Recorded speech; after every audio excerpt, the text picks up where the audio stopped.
Kasus varian Omikron di Sumatera Selatan diketahui di Palembang dan memiliki riwayat perjalanan dari Jakarta. Tracing terhadap kontak erat kasus tersebut juga telah dilakukan dengan hasil negatif. Dinas Kesehatan Sumatera Selatan memastikan, meski varian Omikron lebih menular, namun punya tingkat keganasan yang relatif rendah. Penanganan varian Omikron sama dengan COVID-19 pada umumnya dengan memperkuat testing dan tracing. Masyarakat juga tetap diminta untuk menerapkan disiplin protokol kesehatan.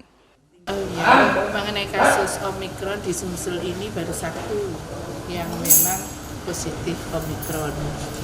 Karena untuk penetapan Omikron atau tidak ini membutuhkan waktu yang cukup lama. Yang pertama, sampel itu diperiksa SGTF dulu, itu untuk masih probable. Kemudian diteruskan ke Puslitbangkes, waktunya kadang 2 minggu lebih. Jadi sebenarnya kita tidak perlu terlalu mempermasalahkan Omikron atau bukan, karena itu sama-sama COVID-19 dan cara penanganan maupun pencegahannya sama, bahwa kita harus tetap ketat dalam melaksanakan protokol kesehatan. Kasus COVID-19 di Sumatera Selatan terus meningkat dalam beberapa pekan terakhir.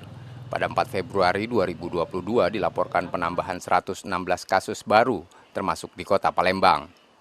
Bertambahnya jumlah kasus harian terjadi sejak akhir Januari lalu dengan total lebih dari 400 kasus aktif.